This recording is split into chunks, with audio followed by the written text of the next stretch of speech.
cette conférence sur la maintenance prédictive. Je m'appelle Alexandre Maximovic, je suis responsable technique, maintenance et services chez Actemium. Et je vais co-animer cette conférence avec Simon Evenpool, qui est ingénieur développement de solutions informatiques dans le prédictif chez Axians Belgique. On parle énormément de maintenance prédictive lorsqu'on parle de Smart Industry. Et la question qu'on peut se poser, c'est pourquoi est-ce qu'on en parle autant? Et en fait, il y a deux raisons majeures pour parler beaucoup de maintenance prédictive. La toute première, vous la voyez sur ce graphique, c'est que la maintenance prédictive nous fait fonctionner dans un niveau de service en maintenance qui est très élevé en fiabilité et en disponibilité des procédés, donc des lignes de production. Donc travailler dans un environnement ou dans une méthodologie de maintenance prédictive, c'est optimiser en fait la productivité de nos lignes de production. La deuxième raison pour laquelle on parle beaucoup de cette technique du prédictif, c'est que les technologies ont beaucoup évolué et aujourd'hui elles sont devenues aussi très accessibles, tout simplement.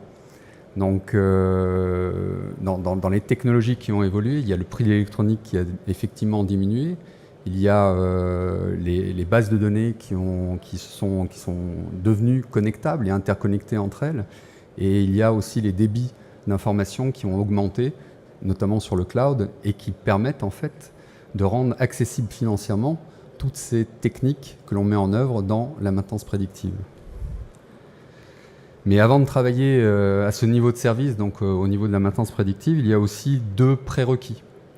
Et le tout premier, on le voit sur le graphe aussi, c'est qu'il faut avoir une organisation et un management de ces équipes de maintenance qui soient en relation avec le niveau d'organisation que l'on souhaite mettre en œuvre. C'est-à-dire qu'au niveau de la maintenance prédictive, on utilise des techniques, dont on va parler juste après, qu'il faut manager, qu'il faut organiser. Et donc les équipes qui sont sur le terrain doivent être structurées et formées pour manager ce type de maintenance. La deuxième contrainte, c'est qu'il faut avoir une capacité d'analyse de l'information qui soit aussi en relation avec le niveau de maintenance que l'on souhaite mettre en œuvre. Donc typiquement, en termes de prédictif, on met en œuvre des modèles, on met en œuvre des profils de fonctionnement, on utilise des statistiques. Donc il faut avoir cette capacité d'analyse-là, j'y reviendrai un petit peu plus tard dans l'exposé. Mais là, on s'aperçoit que cette maintenance prédictive nous permet d'envisager aussi de travailler dans un autre niveau, un peu plus élevé, qu'on appelle la maintenance prescriptive, et qui est en fait le retour d'expérience du prédictif qui nous permet tout simplement d'interagir sur les machines et d'avoir une maintenance encore plus proactive, de modifier les installations pour les rendre de plus en plus fiables. J'attire simplement donc votre attention sur le fait que, avant d'envisager de travailler sur du prédictif, il faut aussi vérifier la maturité en analyse des équipes de maintenance. Et donc pour cela, il faut vraiment respecter ce graphe. Ce graphe, je pense, explique une grande partie de toute la philosophie que l'on met en œuvre en maintenance. Il faut avoir un management, une organisation qui puisse en fait gérer le niveau de maintenance prédictive que l'on met en œuvre. Alors les techniques que l'on utilise en maintenance prédictive, elles sont connues, elles sont très anciennes. Je ne saurais pas vous donner exactement une date de début de ce type d'activité de maintenance, mais classiquement, je dirais, dans l'industrie, nous utilisons depuis très très longtemps ce qu'on appelle les mesures thermographiques, les analyses acoustiques et les analyses vibratoires. Et en fait, toute la technicité que l'on met en œuvre quand on fait de la maintenance en utilisant ce type de mesures, c'est d'établir un profil de fonctionnement de l'appareil, de l'équipement ou du procédé que l'on est en train d'observer, que l'on est en train de surveiller, que l'on est en train de mesurer, d'en établir un profil de fonctionnement et d'en établir aussi des règles et une stratégie de surveillance. Et c'est réellement toute cette technicité qu'il faut mettre en œuvre lorsqu'on utilise ou lorsqu'on travaille dans la maintenance prédictive. Je citerai en termes de technique, une technique qui est aussi très très ancienne, mais qu'on utilise beaucoup dans le prédictif, qui sont les analyses d'huile. Donc tout ça en maintenance, ce sont des techniques qui sont vraiment très très connues. Et de manière plus globale, on va parler aujourd'hui de plus en plus d'essais non destructifs. Donc classiquement, c'est ce qu'on met en œuvre quand on fait des radioscopies, des magnétoscopies, lorsqu'on utilise des courants de Foucault. Et le niveau probablement le plus évolué dans les techniques de maintenance prédictive sont celles de l'analyse statistique. Alors, c'est les plus évolués dans le sens où, justement, la technologie, il y a quelques années, ne nous permettait pas de les mettre en œuvre facilement sur nos process et sur site. Aujourd'hui, ce n'est plus le cas, et c'est pour ça qu'aujourd'hui, on s'intéresse énormément à cette technique-là. Et Simon vous parlera plus précisément tout à l'heure de tout ce qui est mis en œuvre quand on fait de l'analyse statistique. Un point donc, un conseil de ma part, une nouvelle fois, c'est de bien veiller à ce que les techniques de la maintenance prédictive, mais classique, conventionnelle, soient déjà connues par vos équipes qui vont commencer à travailler sur l'analyse statistique. En fait, je vous parle de ça tout simplement parce que vous allez certainement démarrer un projet. Ce projet, vous allez investir un petit peu de votre temps, même beaucoup, vous allez voir. Probablement aussi de l'argent, et l'objectif est réellement qu'on ait un retour sur investissement. Et pour le coup, c'est un conseil, il faut que vos équipes connaissent déjà ces premières techniques utilisées en maintenance prédictive avant d'attaquer l'analyse statistique qui est autrement plus compliquée dans son approche. Alors pour citer les 3 principaux intérêts d'utiliser de la maintenance prédictive par l'approche de l'analyse statistique, je vous en ai parlé tout à l'heure, je vais le répéter, mais l'amélioration de la productivité des procédés par une approche qui est aujourd'hui mature et surtout accessible financièrement et techniquement, c'est clairement la première raison qui motive aujourd'hui l'industrie à travailler et à utiliser cette approche par l'analyse statistique. La seconde grande raison, ou en tout cas le second intérêt, c'est de pouvoir modéliser de manière globale un procédé. Alors, je vais l'expliquer. L'objectif, c'est de rapatrier, de rassembler toutes les données qui sont liées à une ligne de production et d'observer et de trouver des corrélations sur l'ensemble de ces données. Donc finalement, le petit avantage que l'on a en utilisant une approche statistique, qui n'existe pas dans les autres techniques que l'on utilise dans la maintenance prédictive, c'est de pouvoir d'avoir enfin une vision globale de l'ensemble des paramètres sur une ligne de production. Et ça, c'est vraiment l'intérêt, un des intérêts techniques importants de l'approche statistique. Et donc, pour le coup, comme je l'ai écrit, on utilise absolument toutes les expertises de l'ensemble des services qui participent à cette ligne de production. Donc quand on gère un projet d'analyse, de maintenance prédictive, la plupart du temps, on retrouve autour de la table les ingénieurs de production, les ingénieurs de maintenance, et puis les services support. Parfois, on peut aller chercher jusqu'au RH ou jusqu'au responsable de laboratoire. Ce n'est vraiment pas un problème. Tout dépend en fait des données que l'on souhaite analyser. Le troisième intérêt, j'en ai rapidement parlé aussi, c'est d'avoir un nouvel outil d'analyse, un nouveau niveau d'analyse dans son processus de maintenance. Donc c'est un outil qui est relativement complexe, on va en parler tout à l'heure avec Simon, mais pour le coup c'est aussi la vraie porte qui s'ouvre vers la maintenance prescriptive. C'est-à-dire que le fait de savoir et de voir, d'avoir une vision globale sur le système nous permet pour le coup d'interagir vraiment sur ce système et de pouvoir prescrire sur tous les champs techniques de la ligne de production toutes les recommandations qui vont bien pour optimiser son fonctionnement. Dans les risques dont on doit être conscient quand on utilise l'analyse statistique, eh bien le premier, à mon avis, c'est que c'est un domaine d'expertise qui rassemble de nombreux spécialistes, et Simon en est un, pour le coup. Donc c'est un véritable domaine d'expertise, si vous voulez. Moi, je suis pas très bon en analyse statistique, je suis bien meilleur en roulement, en analyse d'huile ou en électricité. C'est vraiment un domaine d'expertise, vous allez le voir. Là, sur le graphique, je vous montre juste le premier graphique qui est complètement à gauche, vous montre ce qu'on appelle la technique SVM, le modèle SVM, on appelle ça le séparateur vaste marge. Donc c'est un modèle mathématique qui est utilisé en modélisation de maintenance prédictive. Voilà, bon ça j'arrive à peu près à le comprendre, mais je vous garantis que ces modèles sont très rapidement, extrêmement, beaucoup plus complexes qu'il n'y paraît, et pour le coup il faut vraiment faire appel aux spécialistes.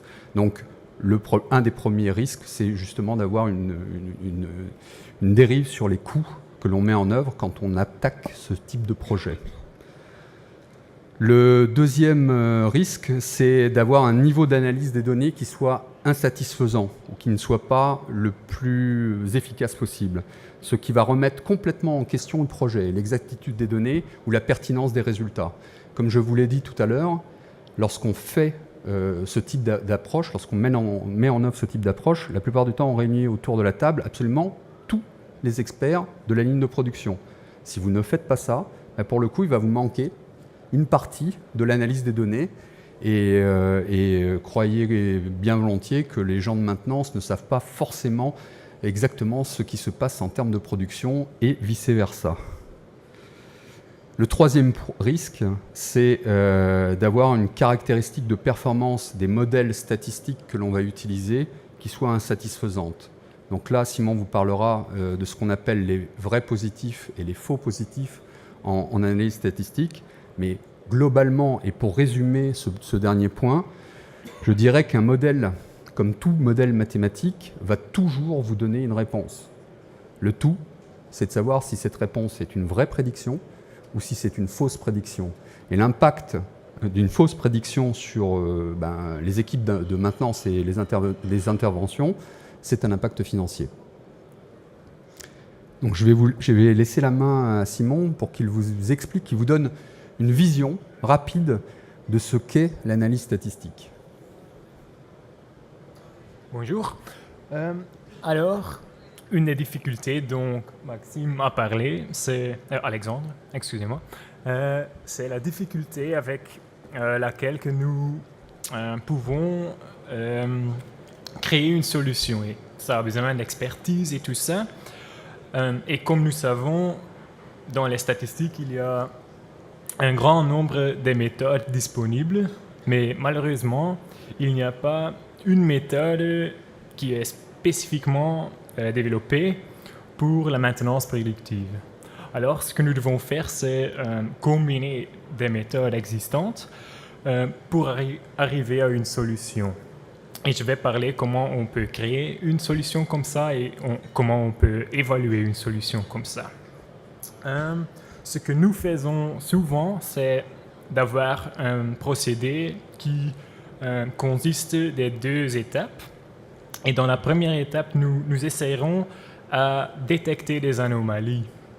Et une anomalie, c'est quand nous avons une série chronologique, nous essayerons à prédire quelles seront les prochaines valeurs dans cette série. Et quand nos prédictions commencent à diverger de les mesurements, ça veut dire qu'il y a quelque chose qui n'est pas en ordre. Mais pas chaque anomalie est indicative pour une machine qui, par exemple, est en état détériorant. Alors, nous devons faire une deuxième analyse plus profonde qui nous dit oui ou non, on a besoin de la maintenance. Et un problème comme ça, c'est bien connu dans les statistiques et on appelle ça une classification binaire. Et avec une classification binaire, on a oui ou non et on peut avoir des erreurs. Et les erreurs, c'est un faux positif dans lequel nous pensons qu'on a besoin de la maintenance, mais ce besoin n'est pas réel. Et nous pouvons avoir l'inverse, où nous oublions d'envoyer un technicien à l'usine, par exemple, mais en réalité, il y a un besoin pour la maintenance. Et la fréquence avec laquelle que la solution générait des erreurs, ça c'est une bonne indication de la performance de notre système. Et nous pouvons le visualiser dans ce qu'on appelle la courbe ROC. En anglais, c'est de Receiver Operating Characteristic. C'est le caractéristique du récepteur. Et cette courbe essaie d'indiquer la relation entre les nombres de vrais positifs et les faux positifs. Et évidemment, le plus haut que cette relation devient, le meilleur que notre modèle est. Pour chaque modèle que nous allons évaluer, nous avons une courbe et nous voulons la courbe qui passe le plus près chez le point optimal. Et c'est au sommet du graphique, le coin à gauche. Ça, c'est le point idéal parce que dans ce point, nous avons un pourcentage de 0% de faire des erreurs. Évidemment, en réalité, ce n'est pas possible d'obtenir, alors nous allons choisir la courbe qui correspond avec le modèle qui passe le plus près chez cet point. Voilà. Alors maintenant, nous savons un peu, si nous avons plusieurs des méthodes statistiques, comment les comparer. Et comment sélectionner le meilleur. Mais est-ce qu'il y a des autres choses que nous pouvons faire pour améliorer la précision de notre prédiction? Et la réponse à cette question, c'est oui. Et c'est important, je pense, de intégrer votre solution statistique avec un système de logiciel qui utilise l'Internet des objets pour automatiser l'ingestion des données, qui utilise des techniques de l'apprentissage machine pour, dans une base journée, récalculer les modèles. Et comme ça, nous pouvons avoir une précision qui est augmentée. Et intégrer la solution dans un système logiciel qui, en son tour, est intégré avec des autres systèmes informatiques de votre entreprise, a aussi des autres avantages. Alors, pas seulement la précision va augmenter, mais pour exemple aussi, nous pouvons automatiquement acheter des parties de remplacement en avance. Nous pouvons essayer à arranger plusieurs des opérations de maintenance dans un jour.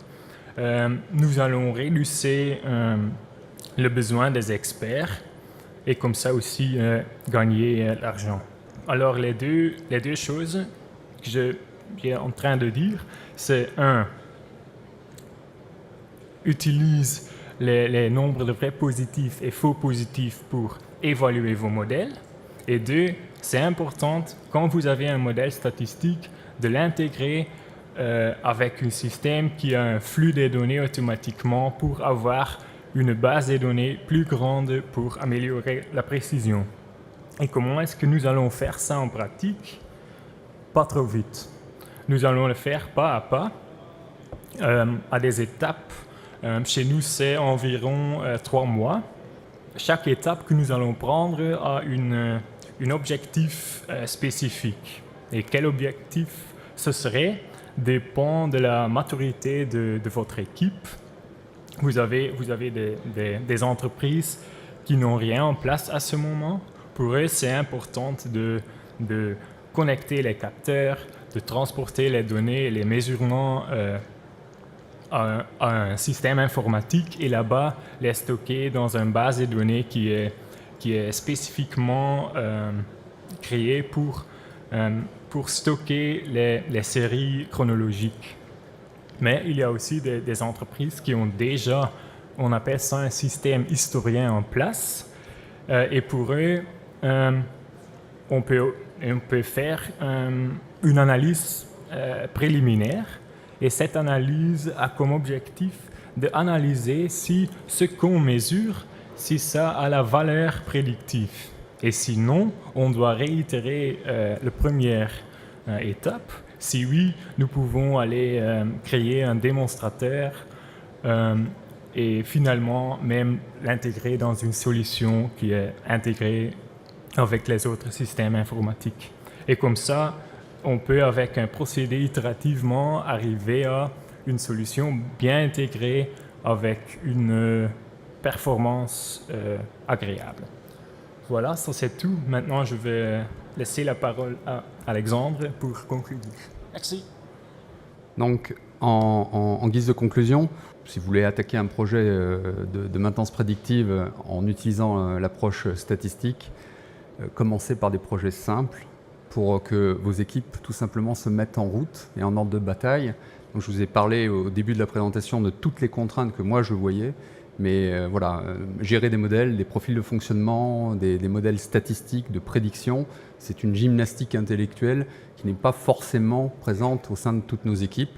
Donc, commencez avec des projets simples, utilisez un cycle et un nombre de projets qui permettent en fait d'amener vos équipes jusqu'à une certaine maturité. Je pense que c'est une belle précaution, tout simplement pour obtenir des résultats. L'approche statistique et donc le périmètre technique auquel on peut appliquer l'approche statistique est très vaste. On a parlé énormément des procédés, des lignes de production et de tout leur environnement. Mais vous pouvez imaginer qu'on peut utiliser aussi une approche statistique tout simplement sur un équipement, voire même sur des unités encore plus petites comme des capteurs ou des actionneurs. L'approche statistique est utilisable pour le coup absolument partout. Il suffit d'avoir ce retour d'expérience nécessaire pour l'intégrer de manière digitale. Et puis le dernier point, c'est qu'on a beaucoup parlé de maintenance prédictive. C'est très très bien, mais si on regarde bien lorsqu'on gère des projets de maintenance prédictive, les gens que l'on réunit dans les groupes de travail, on s'aperçoit finalement qu'on pourrait presque plus parler de procédés prédictifs, c'est-à-dire qu'on intègre en fait la fonctionnalité de prédiction au sein des équipements et des lignes de production et tant la maintenance que les gens de production bénéficient de ces différents modèles statistiques. Voilà, merci beaucoup.